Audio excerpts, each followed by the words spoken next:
Hello दोस्तों, welcome to financial tips academy. जैसा कि मैंने ग्रुप पे टेलीग्राम पे बताया था कि जून में हम लोग पोर्टफोलियो बनाएंगे। तो वो पोर्टफोलियो के स्टॉक्स कैसे कैसे हम लोग सेलेक्ट करेंगे, क्या क्या चीजें क्राइटेरिया हमें देखेंगे यहाँ पे। ठीक है, कई स्टॉक्स हो सकते हैं यहाँ पे मैं अभी आज कंप्लीट स्टॉक्स के बारे में डिस्कस नहीं कर पाऊँ आपसे। तो धीरे धीरे करके आपसे या फिर हो सकता है कि टेलीग्राम में कुछ आपको लिंक दे दूं, वहां पे भी आप जा करके देख सकते हैं। ओके। तो अगर आप मेरे टेलीग्राम पे नहीं जुड़े थे, वहां पे जाके नीचे डिस्क्रिप्शन में आपको लिंक मिल जाएगा, वहां के थ्रू आप जा करके ज्वाइन कर सकते हैं। ओके। अब यहाँ पे हम लोग देख लेते हैं पहले। सबसे पहले हम लोग इलेक्शन से पहले काफी ज्यादा कंफ्यूजन में थे। ओके, एग्जिट पोल आया, बीजेपी को अच्छा खासा बहुमत मिला है। बट उसके बाद जब रिजल्ट आया तो ऐसा खिचड़ी पक गया कि मार्केट फेथ ही नहीं कर पा रहा था, और मार्केट को लगा यहाँ कहीं ना कुछ गड़बड़ हो सकता है, तो काफी ज्यादा गिरा। उसके बाद 5 तारीख को फिर से मार्केट रिकवर हुआ है। ओके, अब इस बीच अब यहाँ पे करंट गवर्नमेंट फिर से प्रीवियस वाला एनडीए का बन गया है। अब हमें यहाँ पे अपना पोर्टफोलियो क्रिएट करना है। तो पोर्टफोलियो क्रिएट करने में हमें क्या क्या इंपॉर्टेंट चीजों पे ध्यान देना है, कौन कौन सेक्टर को टच करना है, कौन कौन सेक्टर को टच नहीं करना है, बहुत इंपॉर्टेंट है। क्योंकि हमें पोर्टफोलियो बनाना है इस तरीके से कि ताकि हमारा जो CAGR हो, यानी ग्रोथ रिटर्न हो, एटलीस्ट 25 to 30% टच करे। ग्रोथ हो मतलब एनुअल जो ग्रोथ हो ओवरऑल पोर्टफोलियो, एक स्टॉक्स की बात नहीं करें, ओवरऑल पोर्टफोलियो मेरा 25 to 30% CAGR return they. Okay, तो चलिए यहाँ पे हम लोग शुरू कर लेते हैं और देखते हैं कौन कौन सा ऐसा स्टॉक्स जो कि मेरी नज़र में अच्छा है। बाकी आपको खुद से भी स्टडी करना या फिर अपने फाइनेंशियल एडवाइस से एडवाइस लेना, उसके बाद ही यहाँ पे आपको अपना पोर्टफोलियो क्रिएट करना। ओके, तो चलिए शुरू करते हैं अपने इस वीडियो को। आगे बढ़ने से पहले अगर आप मेरे चैनल पे पहली बार है तो सब्सक्राइब करें और बेल आइकन प्रेस करें ताकि लेटेस्ट वीडियो का नोटिफिकेशन आपको मिलता रहे। तो चलिए हम लोग यहाँ पे वीडियो को शुरू कर लेते हैं। सबसे पहले हम लोग यहाँ पे निफ्टी के चार्ट पे आ जाते हैं। तो निफ्टी में क्या हुआ है, ठीक है, निफ्टी का चार्ट आपको बता देगा। डेली टाइम फ्रेम पे हम लोग ओपन कर लेंगे। ओके, तो डेली टाइम फ्रेम जैसे हम लोग ओपन करेंगे तो यहाँ पे आपको क्लियरली पता चलेगा। ठीक है, यहाँ पे कुछ चीजें अभी हम यहाँ से हटा लेते हैं। मतलब कि ये एग्जिट पोल का, ये जब रिजल्ट आया तब का कैंडल है, and ये जो कैंडल है वो 5 तारीख के मतलब कि रिजल्ट के दूसरे दिन का है। ओके, तो यहाँ पे हम लोगों को क्या क्या इंपॉर्टेंट चीजें ध्यान में रखनी है। हमें ध्यान में रखना है कि प्रेजेंट जो गवर्नमेंट बनी है वो क्या क्या बजट में पिछले बार लेके आया था और क्या क्या पॉलिसीज ऑलरेडी लेके चल रहा है, और हमको कौन कौन सेक्टर पे ज्यादा ध्यान रखना चाहिए। लाइक इंफ्रा हो सकता है, ठीक है, इंफ्रा पे हमें ध्यान देना है।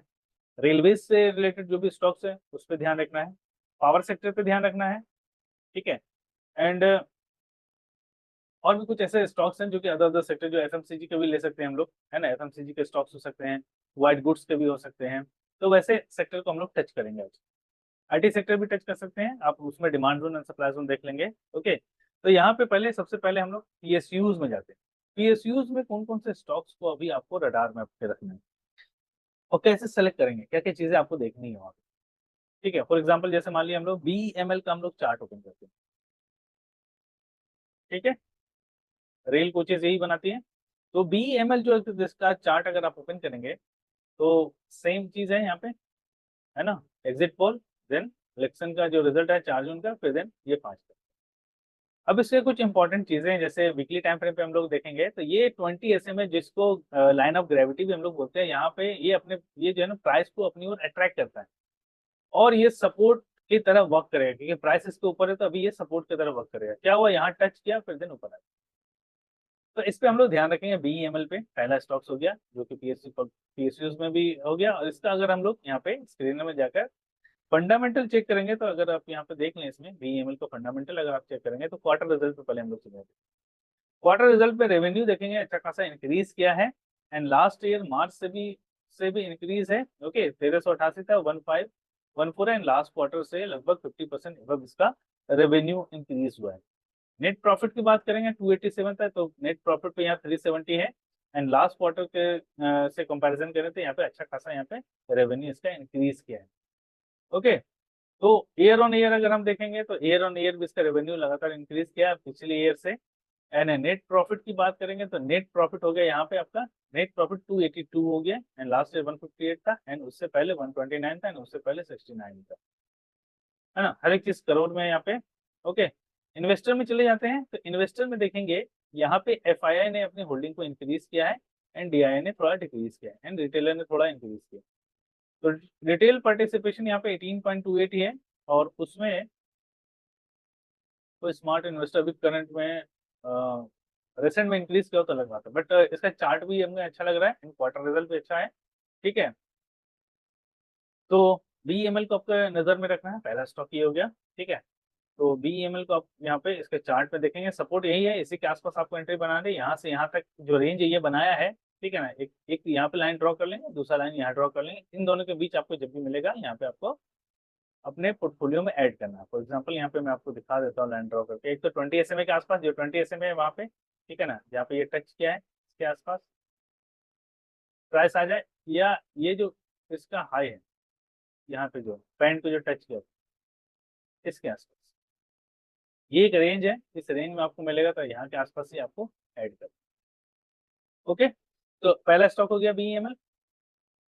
उसके बाद देन सेकेंड स्टॉक्स भेल हम लोग BHEL, सेम पैटर्न बना है, हालांकि ये 20 SMA के नीचे भी चला गया था, बट ये फिर यहाँ से बाउंस कर लिया। ठीक है, तो लाइन ऑफ ग्रेविटी के पास आया, फिर देन यहाँ से इसने बाउंस अप किया। ठीक है, आज का जो कैंडल है वो देखिए बिल्कुल बैंड के नीचे था, बट यहाँ से ये बाउंस कर लिया। ठीक है, तो इसका हम लोग देख लें, इसमें भेल में क्या हुआ था, एक एक चीज को हम लोग यहाँ पे डिस्कस करेंगे। इसका क्वार्टर रिजल्ट में क्या आया है, ठीक है ना, तो यहाँ पे क्वार्टर रिजल्ट अगर आप देखेंगे 8260, एंड लास्ट ईयर जो था 8227, एंड ऑपरेटिंग प्रॉफिट 1049 था, उसके बाद नेगेटिव नेगेटिव पॉजिटिव, फिर सीजन 728। ठीक है, ईयर ऑन ईयर अगर हम कंपैरिजन करें तो 658 490, बट क्वार्टर ऑन क्वार्टर देखेंगे तो नेगेटिव नेगेटिव, फिर देन 60, फिर देन 490। तो इस लिहाज से भी ये अच्छा परफॉर्म कर रहा है। प्रॉफिट एंड लॉस स्टेटमेंट अगर हम देखेंगे यहाँ पे, आपका ईयर ऑन ईयर का अगर हम देखेंगे यहाँ पे, तो नेट प्रॉफिट यहाँ पे थोड़ा डिक्रीज हुआ प्रीवियस ईयर के कंपैरिजन है, बट क्वार्टर ऑन क्वार्टर ये अच्छा परफॉर्म कर रहा है। और क्योंकि ये पावर सेक्टर से रिलेटेड है, तो हम लोग यहाँ पे थोड़ा सा PSU में इस तरह से स्टॉक्स का सिलेक्शन करेंगे तो हर एक सेक्टर को हम टच कर लें। ठीक है, तो यहाँ पे देखें FII ने अपनी होल्डिंग इंक्रीज की है, हालांकि DI ने यहाँ पे डिक्रीज की है, एंड पब्लिक रिटेलर जो है 12.14। तो इस तरीके से आपको देखना हर एक चीजें कि हर एक सेक्टर भी हमारा टच हो जाए। ओके, और सारा PSU लगभग आ जाए। तो एक ये हो गया PSU जिसको भेल पे आपको ध्यान रखना है, एंड देन उसके बाद ONGC है। ONGC का पहले हम लोग यहाँ पे चार्ट को डिस्कस कर लेते हैं, ONGC में क्या हुआ है, क्योंकि टेक्निकल बहुत इंपॉर्टेंट है कि कहाँ आपको एंट्री बनानी है। ठीक है, अब यहाँ पे देखिए इसमें गिरावट थोड़ा ज्यादा आ गया, 20 SMA से नीचे ज्यादा आ गया, बट एंकर का जो कॉन्सेप्ट है, जो मैंने प्रीवियस वीडियोस में बता रखा हूँ, एंकर का कॉन्सेप्ट, उसको एक बार देख लीजिएगा। ठीक है, और यहाँ पर एंकर के हिसाब से सपोर्ट है, फिर देन यहाँ पे मंथली टाइम फ्रेम हम लोग देख लेते हैं, चेक कर लेंगे मंथली टाइम फ्रेम पे। तो मंथली टाइम फ्रेम पे अभी यहाँ पे जो ATH का लेवल को ये जो क्रॉस करने वाला था, वहां से इसको रेजिस्टेंस मिला है, वहां से फिर नीचे आया। ठीक है, तो इसमें इसको डेली टाइम फ्रेम में भी हम लोग वॉच कर लेते हैं। तो डेली टाइम फ्रेम पे देखें, यहीं से सपोर्ट किया जो एंकर हमने ड्रॉ किया था, और फिर यहाँ से एक जो कैंडल बनाया है वो हैमर टाइप्स में। ठीक है, नीचे वाला वीक काफी बड़ा है, एंड बॉडी जो स्ट्रॉन्ग काफी ज्यादा बना दिया है। तो इसको आवरली टाइम फ्रेम पे एनालाइज करेंगे, तो यहाँ देखिए ये इसको 20 SMA के एक बार ऊपर आ जाए, फिर देन आवरली टाइम फ्रेम पे जैसे 20 SMA के ऊपर दो कैंडल क्लोज करे, देन इसमें बाय जाए। ठीक है, 20 SMA के ऊपर दो कैंडल क्लोज, ये वाला जो लेवल आपका, इस लेवल के आसपास 250 के ऊपर दो कैंडल क्लोज होनी चाहिए, देन यहाँ पे हम अपना पोजीशन को ऐड करें। अब चलिए इसका हम लोग थोड़ा फंडामेंटल देख लेते हैं, क्वार्टर रिजल्ट देख लेते हैं, क्वार्टर रिजल्ट में कैसा परफॉर्मेंस आया है। तो क्वार्टर रिजल्ट अगर आप देखेंगे तो यहाँ पे क्वार्टर में क्वार्टर भी अच्छा ही परफॉर्म किया है, एंड लास्ट ईयर के क्वार्टर से भी करंट ईयर के जो क्वार्टर में है इसका रेवेन्यू इंक्रीज हुआ है, एंड ऑपरेटिंग प्रॉफिट भी इंक्रीज हुआ है, एंड आल्सो नेट प्रॉफिट भी इंक्रीज हुआ है। इससे तो डबल हो गया है, क्वार्टर में क्वार्टर अगर एनुअल देखेंगे तो लास्ट क्वार्टर से इस क्वार्टर में डबल हो गया है, एंड यहाँ पर देखेंगे तो कुछ पॉइंट लगभग 400 करोड़ का यहाँ पे इंक्रीज हुआ है। तो यहाँ पे इसका परफॉर्मेंस अच्छा है, इसलिए मैंने ONGC को यहाँ पे सेलेक्ट किया है। और इसका अगर आप देखेंगे net profit year on year, तो यहाँ पे अच्छा खासा इंक्रीज किया, 32,778 करोड़ से सीधे 57,101, 57,000 के आसपास चला गया। तो अभी तक का जो इसका नेट प्रॉफिट है, प्रीवियस लास्ट 10 ईयर का अगर आप कंपैरिजन करेंगे, तो यहाँ पे 2023 में 2022 का जो 2022 में जो हाईएस्ट एवर आया था नेट प्रॉफिट, उसको इसने सरपास कर दिया। यहाँ पे देख लें हम लोग 49,294 का जो नेट प्रॉफिट आया था 2022 में 2022, तो उसको भी ये सरपास कर गया 57,101, मतलब सबसे हाईएस्ट एवर नेट प्रॉफिट इसने दिया है। तो इस बिहार पे मैं यहाँ पे इस स्टॉक को सिलेक्ट कर रहा हूँ। यहाँ पे इन्वेस्टर में अगर हम चले जाएंगे तो FII ने यहाँ पे होल्डिंग को डिक्रीज किया है, DI ने थोड़ा इंक्रीज किया है, बट यहाँ पे पब्लिक बहुत कम है। अगर आप पब्लिक को देखेंगे तो पब्लिक मात्र 3.05% है, एंड गवर्नमेंट का भी यहाँ पे इसमें इन्वेस्टमेंट है 10.30% का गवर्नमेंट का भी यहाँ पे इन्वेस्टमेंट है। तो इस लिहाज से मैं इस सेक्टर को, मतलब इस ONGC सेक्टर को यहाँ पे मैंने सेलेक्ट किया है, ONGC स्टॉक को। तो ONGC को भी आप अपने वॉच लिस्ट में रखेंगे और खुद से पहले एनालिसिस करेंगे। ठीक है, अगर आपको अच्छे लगे तो खुद से यहाँ पे एनालिसिस करने के बाद ही आपको बाय करना है। कोई यहाँ पे रिकमेंडेशन नहीं है, स्टडी पॉइंट ऑफ व्यू से सारे स्टॉक्स को यहाँ पे हम डिस्कस कर रहे हैं। देन उसके बाद हम लोग यहाँ पे थोड़ा डिफेंस सेक्टर में भी चले जाते हैं। HAL का अगर आप चार्ट देखेंगे हॉल का, तो हॉल का अगर आप चार्ट देखेंगे मंथली टाइम फ्रेम पे इस तरह का पैटर्न बन रहा है। Okay, and weekly time frame पे देखेंगे तो यहाँ पे देखें 20 SMA को भी टच नहीं किया है। एंड देन यहाँ पे इसका अगर आप सपोर्ट देखेंगे एंकर का, यहाँ से जो ब्रेकआउट लिया था, ये जो प्रीवियस ब्रेकआउट लिया था, ठीक है, डेली टाइम फ्रेम पे देखेंगे तो यहाँ पे बैंक पे स्क्वीज किया होगा, ये स्क्वीज करने के बाद ये मूव किया होगा अच्छा खासा, है ना। यहाँ पे बैंक पे स्क्वीज किया फिर देन ब्लास्ट, तो वहां से हम लोग यहाँ पे सपोर्ट उस तरह से एंकर लगाते हैं। वो कहाँ लगाते हैं ये आपको थोड़ा सा एक्सपीरियंस जैसे जैसे होगा तो आपको समझ में आ जाएगा कहाँ लगाना है एंकर को। ये आपको सपोर्ट एंड रेजिस्टेंस से बता देता है, लेकिन ये आपके बिहाफ पे रहेगा कि आपने कहाँ पे इसे लगाया है, उस बिहाफ पे आपको सपोर्ट एंड रेजिस्टेंस का पता चलेगा। ओके, तो यहाँ पे भी दो लाइन हम लोग ड्रॉ कर लेंगे, एक तो ये एंकर के सपोर्ट के पास और यहाँ पे प्रीवियस कैंडल भी है, इसके आसपास आपको मिले, है ना, इतना से इतना रेंज के भी, तब इसमें आपको यहाँ पे बाय करना है। ठीक है, और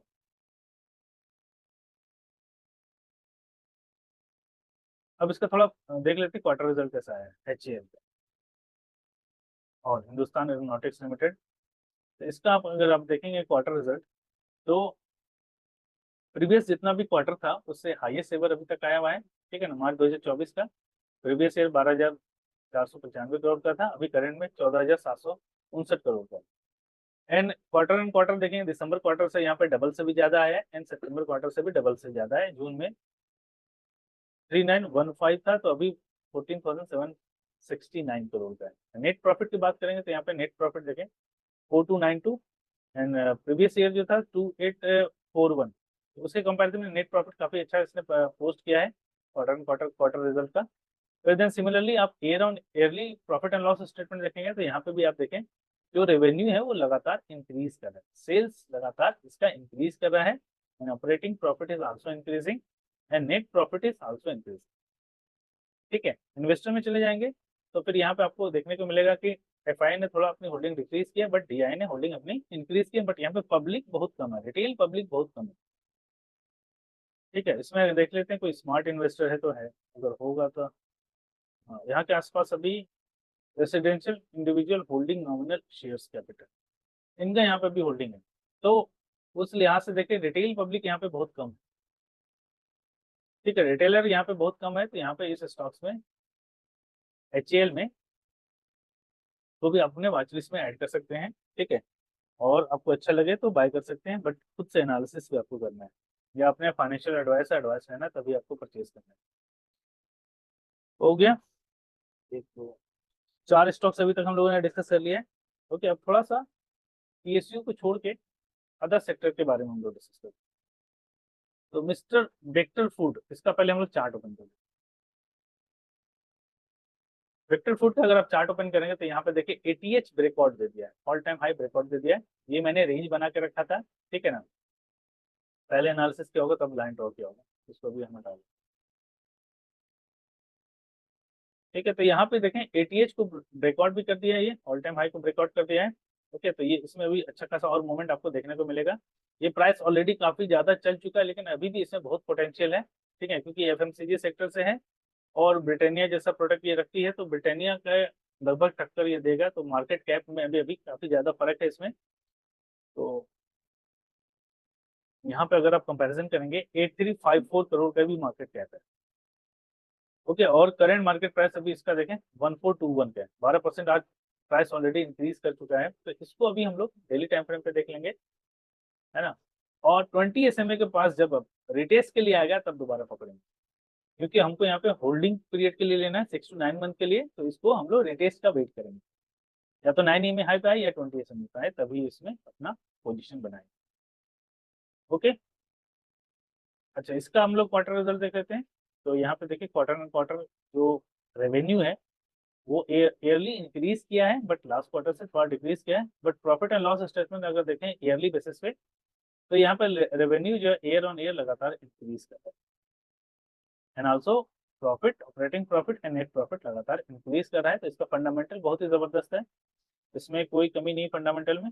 ओके, तो यहाँ पे देखें हम लोग प्रमोटर की होल्डिंग लगातार इंक्रीज कर रहे हैं, है ना, हर एक क्वार्टर में। क्वार्टर एंड क्वार्टर अगर देखेंगे थोड़ा थोड़ा थोड़ा थोड़ा परसेंटेज वाइज यहाँ पे इंक्रीज कर रहा है। एंड DI भी यहाँ पे इंक्रीज कर रहा था, FI एंड DI, बट यहाँ पे थोड़ा सा FI ने थोड़ा डिक्रीज किया, बट DI ने इंक्रीज किया है। तो इन दोनों में आपस में इंटरचेंज होता रहता है, कोई ये बढ़ा, कभी ये बढ़ा लेता है, कभी ये बढ़ा लेता है। तो उससे उतना अभी हम लोग को फर्क नहीं पड़ता, बट इसका फंडामेंटल बहुत ही जबरदस्त है, इसको अपने वॉच लिस्ट में रखना है, ठीक है ना। रिटेस्ट पे ही पकड़ना है, ये रिटेस्ट करने आएगा तभी पकड़ना है। ओके, या फिर 88 के आसपास आ जाए, वीकली टाइम फ्रेम पे देखेंगे जो इसका अब ये इसका सपोर्ट बन जाएगा, जो रेजिस्टेंस था पहले ये इसका सपोर्ट बन जाएगा। इसके आसपास रिटेस्ट करने के लिए यहाँ पे एक लाइन ड्रॉ कर लें आप,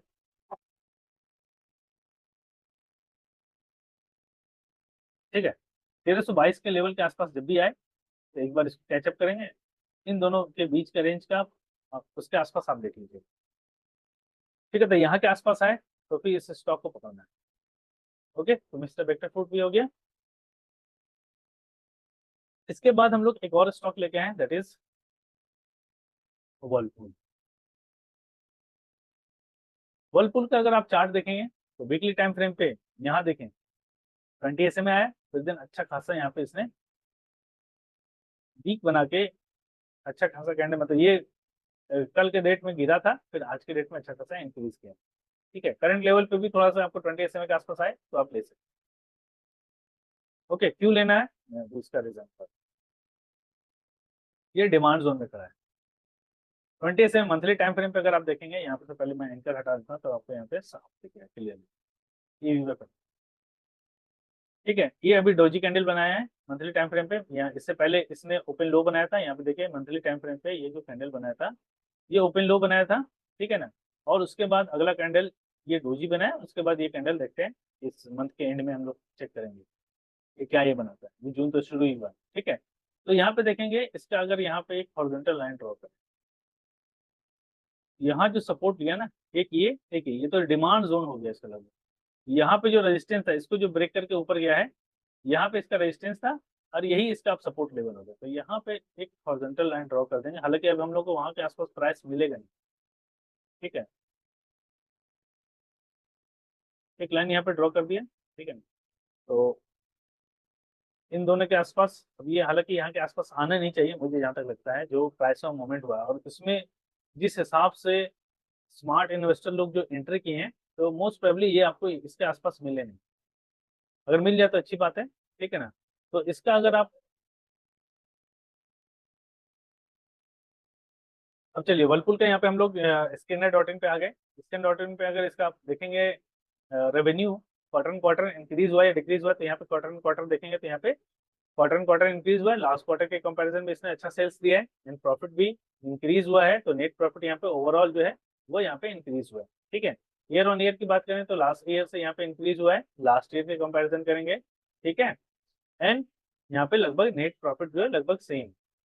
ओके, अब यहाँ पे एक इम्पॉर्टेंट चीज है इस स्टॉक्स को सिलेक्ट करने का, वो रीजन ये है कि यहाँ पे देखिए FII ने अपनी होल्डिंग यहाँ पे जबरदस्त इंक्रीज किया, और DII ने बहुत ही जबरदस्त, मतलब प्रमोटर से अपनी होल्डिंग को इंक्रीज किया, मतलब प्रमोटर से परचेज किया, क्योंकि रिटेलर में कहीं भी डिक्रीज नहीं हुआ, रिटेलर यहाँ पे डिक्रीज नहीं हुआ है ना। यहाँ पे लास्ट क्वार्टर से इस क्वार्टर का कंपैरिजन करेंगे तो बहुत ज्यादा चेंजेस नहीं हुआ है, हालांकि इसमें रिटेलर इंक्रीज हुआ है।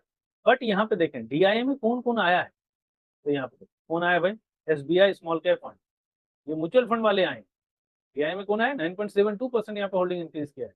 UTI MNC फंड और कौन आए देख लें, नए वाले आदित्य बिरला सन life trustee private limited.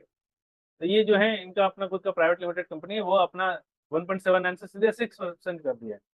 DSP ELSS tax fund, इन्होंने अपने फंड यहाँ पे अपनी होल्डिंग इंक्रीज की है, ठीक है ना, इसी क्वार्टर में। उसके बाद HDFC large and mid cap fund, ये आ गए, ठीक है। उसके बाद देखिए HDFC life insurance company 1.63%, ICC prudential 1.37% and SBI magnum, UTI cap fund and Nippon life. मतलब सारे म्यूचुअल फंड वाले इस स्टॉक्स में अपनी होल्डिंग को इंक्रीज की, ठीक है। इसलिए यहाँ पे प्रमोटर ने अपना होल्डिंग को अच्छा खासा परसेंटेज 24% के आसपास यहाँ पे इन लोगों को म्यूचुअल फंड डीआई वालों को सेल किया। तो यहाँ पे देखें काफी ज्यादा बुलिश है। डीआई एफआई जो आते हैं वो कुछ दिनों के लिए नहीं आते, काफी लंबे लॉन्ग टर्म के लिए आते हैं, क्योंकि जो म्यूचुअल फंड वाले हैं वो कोई भी स्टॉक्स के लिए शॉर्ट टर्म के लिए नहीं आते हैं, काफी लॉन्ग टर्म के लिए यहाँ पे ये लोग आते हैं। तो इस यहाँ पे मैंने इस वर्लपुल को यहाँ पे सेलेक्ट किया है, ठीक है। इसका चार्ट भी आप लोग देख लीजिएगा।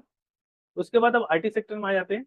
आईटी सेक्टर में हम लोग ले लेते हैं HCL टेक।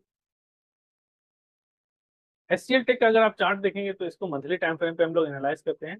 तो मंथली टाइम फ्रेम पे देखेंगे, देखेंगे 20 SMA को आके टच किया, रिटेस्ट किया, फिर देन यहाँ से बाउंस किया, ठीक है। तो इसको वीकली टाइम फ्रेम पे भी आप देख लेंगे, है ना। इसके नीचे आ गया था हालांकि, बट यहाँ से बाउंस कर लिया, ठीक है। करंट लेवल पे यहाँ पे 1300 या 1300 के आसपास या यहाँ के आसपास आपको मिले तो आप इसमें अपनी पोजीशन बना सकते हैं, ठीक है ना। और इसका अगर आप देखेंगे HCL टेक का फंडामेंटल, तो इसका रेवेन्यू में कोई दिक्कत नहीं है ना। क्वार्टर ऑन क्वार्टर भी अच्छा है, ईयर ऑन ईयर भी अगर आप देखेंगे revenue revenue and net profit में कोई दिक्कत नहीं है, बहुत ही जबरदस्त ये परफॉर्म करता आ रहा है। और नेट प्रॉफिट अभी तक का सबसे बेस्ट रहा है 2024 का। एंड देन बैलेंस शीट भी इसका बहुत अच्छा है, बैलेंस शीट में भी कोई दिक्कत नहीं है। हालांकि मैं सारा सब कुछ देख चुका हूँ, अभी थोड़ा थोड़ा आप लोगों को सिखा दूंगा बैलेंस शीट और कैसे देखते हैं। एंड उसके बाद फिर हम लोग यहाँ पे देख लें, यहाँ पे FII एंड DI। FII जो है अपनी होल्डिंग पिछले दिसंबर 2023 में भी बढ़ाया था एंड मार्च 2024 में भी थोड़ा इंक्रीज किया है, एंड DI थोड़ा डिक्रीज किया है। और गवर्नमेंट इसमें यहाँ पे बनी हुई है, पब्लिक के पास बहुत कम है ये स्टॉक। पब्लिक जहाँ कम रहती है वैसे स्टॉक्स को ही मैं सेलेक्ट करता हूँ। तो पब्लिक यहाँ पे 4.35% ही है। तो आईटी सेक्टर में हम लोग HCL टेक को सेलेक्ट कर सकते हैं। अब मैं इसलिए बता रहा हूँ कि आपका हर एक सेक्टर यहाँ पे टच हो जाए, ठीक है, हर एक सेक्टर आपका टचअप हो जाए। उसके अलावा भी कुछ स्टॉक्स अगर रह जाएंगे तो मैं इन सब का गूगल फाइनेंस शीट बना दूंगा, ठीक है। और इसके अलावा कुछ अगर स्टॉक्स रह जाएंगे तो टेलीग्राम जो लिंक है वहाँ पे आपको मिल जाएगा, वहां पर के जा करके आप देख सकते हैं, ठीक है ना, टेलीग्राम के लिंक पे। तो ठीक है, तो चलिए आज के लिए इतना ही। आज काफी ज्यादा हो गया स्टॉक्स, ठीक है। और खुद से भी पहले एनालाइज करना है। अगर आपको नहीं समझ में आए, कुछ कंफ्यूजन है, तो नीचे आप कमेंट में कमेंट करके पूछ सकते हैं, ठीक है, कि क्या आपको क्या नहीं समझ में आया है, ठीक है। और इसके अलावा अगर आपको मेंटरशिप प्रोग्राम ज्वाइन करना है कि कैसे हम लोग स्टॉक्स का सिलेक्शन करते हैं, क्या क्या चीजें देखते हैं, और चार्ट ट्रेडिंग कैसे सीखते हैं, ठीक है ना, उसके बाद कैसे आप प्रॉफिटेबल बनेंगे स्टॉक मार्केट में, वो सारा कुछ मैं सिखाता हूँ तो मेंटरशिप प्रोग्राम।